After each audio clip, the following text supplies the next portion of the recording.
4 வேதம், ஆகமங்கள், இதற்கு அப்பாற்பட்டு தனியான ஒரு நூல் சர்வஞானோத்தராகமம்.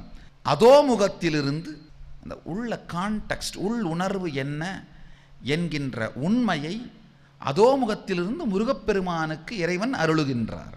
பாரம்பரியத்தின்படி இந்த சர்வஞானோத்தர ஆகமம் 4 வேதம் ஆகமங்களுக்குள் அடங்கவில்லை என்றாலும் அதன் மூலமாக மட்டுமே இந்த 4 வேதத்தையும் ஆகமத்தையும் புரிந்து கொள்ள வேண்டும் என்பது விதி. ஏனென்றால் அது பெருமானுடைய உள் உணர்வு.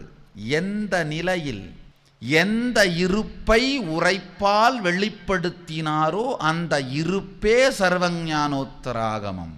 உரைப்பு 5, இருப்பு 1.